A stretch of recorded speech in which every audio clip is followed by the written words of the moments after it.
사랑하는 성일교회 성도 여러분, 오늘은 6월 9일 수요일 아침입니다. 오늘 귀한 하루를 하나님께서 주셨는데 오늘 이 하루가 헛되이 사용되는 그런 하루가 아니라 하나님 앞에서 귀하게 사용되는 그런 하루 되기를 소망합니다. 제가 이 시간 기도하고요, 함께 하나님 말씀을 보겠습니다. 주님, 이 시간에 하나님의 말씀을 보기 위해서 저희들이 주님 말씀 앞에 있습니다. 귀한 말씀이 저희들을 움직이게 하시고 귀한 말씀이 저희들의 움직임의 모든 동력이 될 수 있도록 주님 오늘 하루 저희들을 인도해 주옵소서. 예수님의 이름으로 기도드립니다. 아멘. 네, 함께 보실 하나님 말씀은요, 시편 9편 1절부터 10절까지 말씀입니다.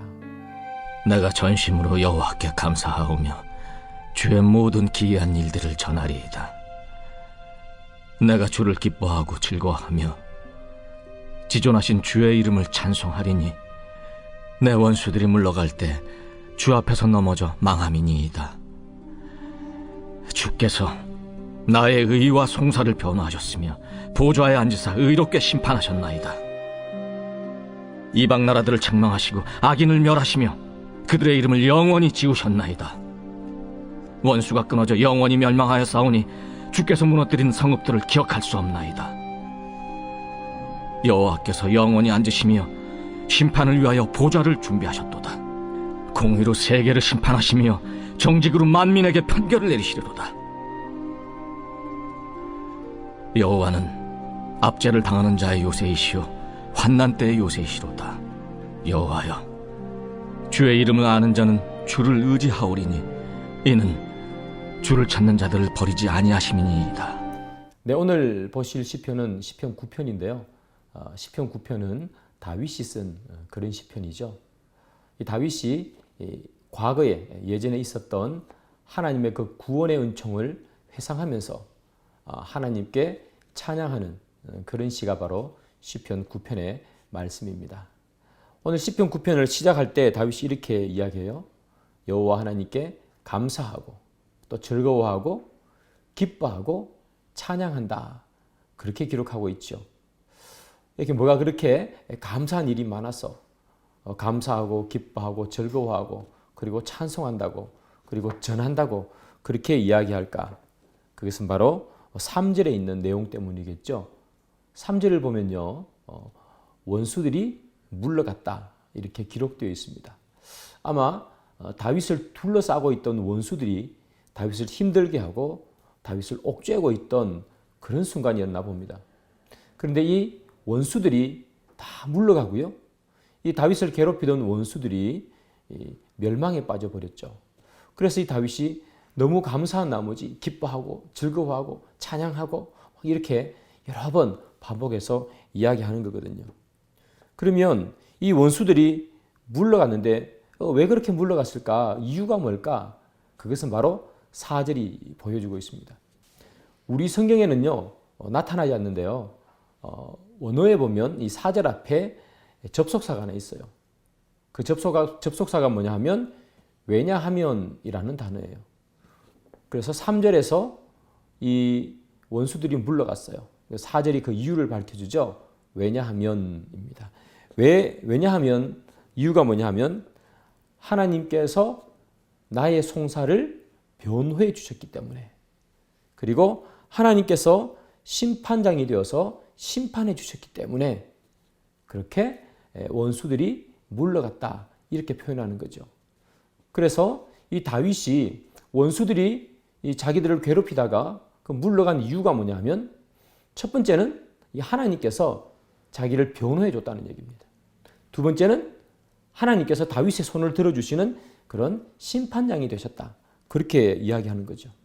그래서 이 다윗은요, 오늘 본문에서 하나님을 어떻게 묘사하는가 하면 첫 번째는 변호사로 묘사하고 있어요.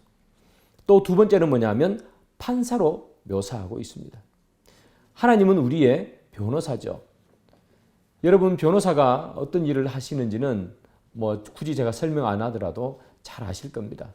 의뢰인의 편에 서서 의뢰인의 입장을 대변하는 것, 이것이 변호사가 하는 일들이겠죠. 다윗을 둘러싸고 있는 많은 압제하는 사람들이 있습니다. 근데 이 다윗은 그 사람이 잘못입니다 라고 이야기하는 거죠. 그때 이 하나님 앞에서 다윗을 변호해 주는 거. 다윗은 말이 맞습니다. 저 다윗을 힘들게 하는 저 사람들이 악한 사람이고 다윗이 의로운 사람입니다. 그것을 변호해 주는 사람이 누구냐 하면 바로 하나님이라는 거죠. 그래서 하나님의 그 변호 때문에 이 다윗을 압제하던 사람은 멸망의 길로 빠졌다. 이렇게 얘기하는 거죠. 변호를 잘해 주었다는 그런 이야기예요. 하나님은 변호사로서 여기에 나타나는 거죠. 그런데 종종 이 하나님을 변호사로 나타내는 경우가 있어요. 신약에도 나타나는데요. 예수님께서 본인이 죽으시고 승천하시고 난 후에 제자들을 떠나면 누가 다시 제자들에게 온다 했는가 하면 보혜사 성령님께서 제자들과 함께 하겠다. 그렇게 이야기하세요. 그런데 여기 보혜사 성령 할 때 이 보혜사가 어떤 의미를 가지는가 하면 몇 가지 의미가 있는데 그 가운데 하나가 변호사라는 의미가 있어요. 변호해 주는 사람.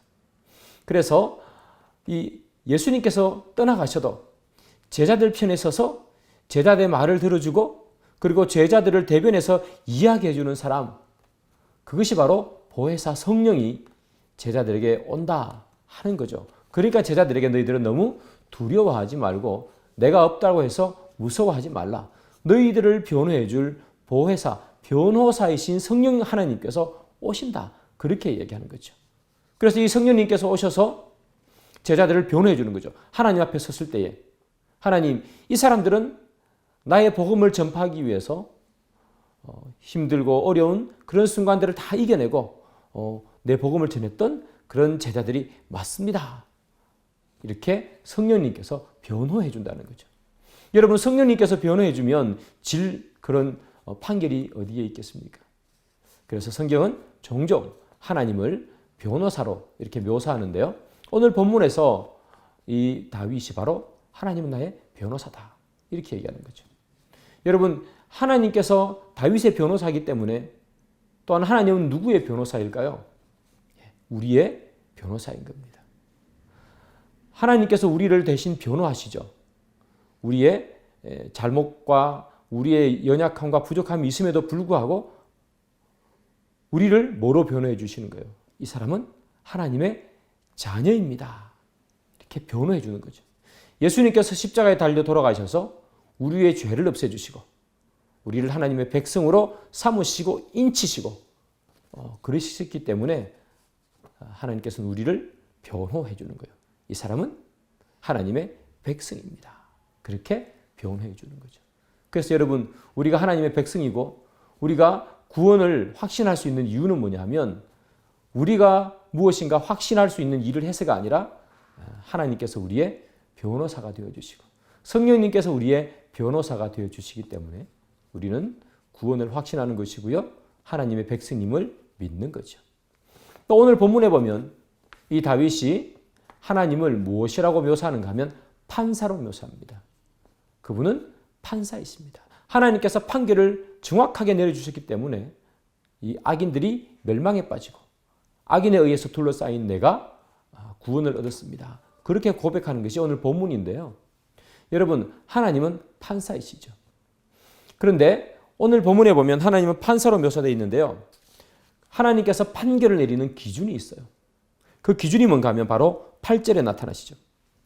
8절을 제가 읽어드릴게요. 공의로 세계를 심판하시며 정직으로 만민에게 판결을 내리시리로다. 이렇게 기록하고 있어요. 오늘 8절을 읽어보면 하나님께서는 판사로 등장하시는데요. 판결을 내리는 기준이 있어요. 그 기준이 뭐냐 하면 공의와 정직입니다. 하나님께서는 공의로운 하나님, 정직하신 하나님이세요. 그래서 공의의 입장에 서서 정직하게 판결을 내리시는데요. 세상의 판결은 그렇지 않을 때가 많죠.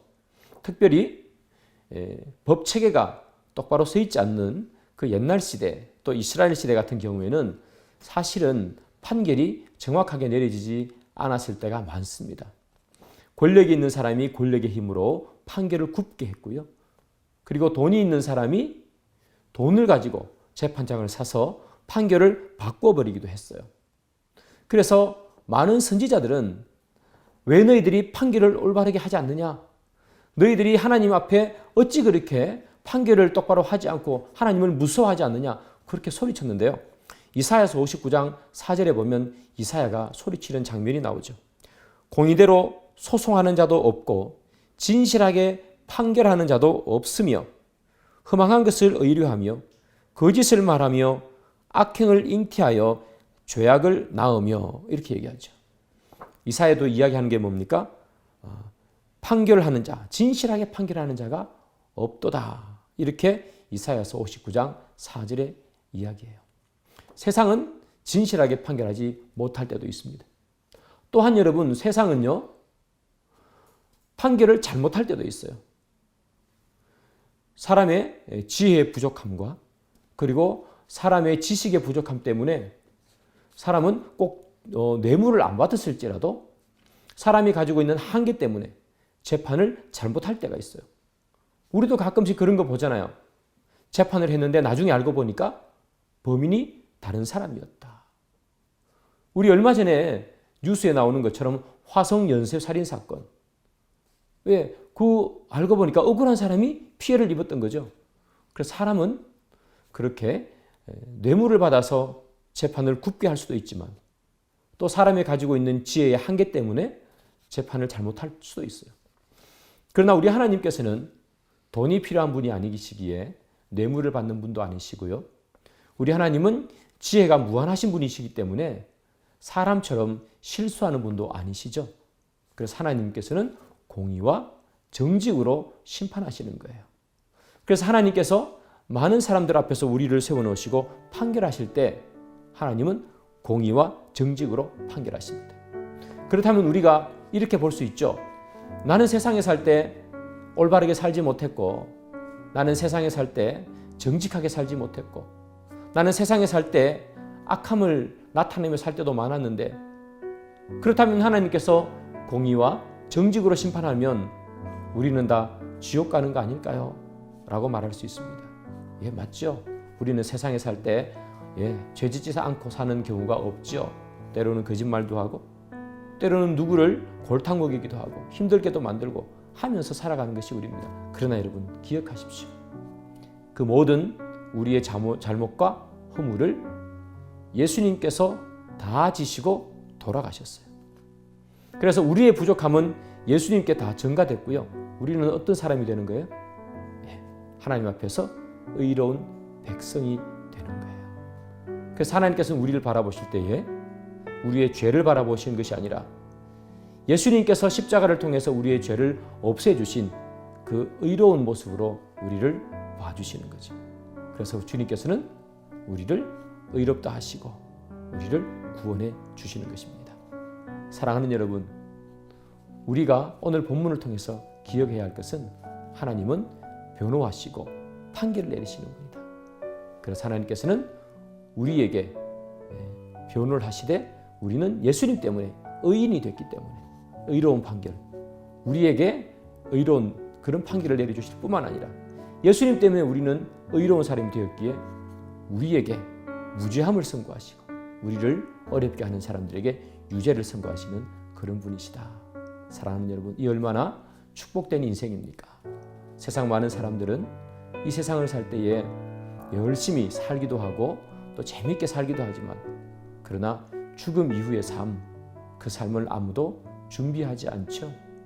그런데 여러분, 우리는 어떤 삶을 삽니까? 하나님께서 우리를 위해 판결을 내려주시는 삶, 의롭다 칭함받는 삶, 그 삶을 살 수 있는 거죠. 사랑하는 여러분, 그것 가지고 우리가 희망과 소망을 가지고 오늘 하루 사시는 저와 여러분이 되기를 주님의 이름으로 축복합니다. 기도하겠습니다. 우리의 의로운 재판장이시여 우리의 변호사가 되신 주님, 우리를 위해서 변호해 주시고 판결해 주심 감사합니다.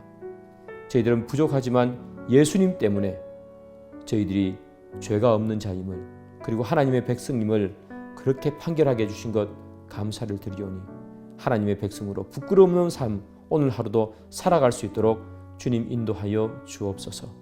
예수님의 이름으로 기도드립니다. 아멘. 네, 계속해서 하나님 말씀 보시고요. 또 더 깊은 기도의 시간 가지시는 여러분 되기를 바랍니다.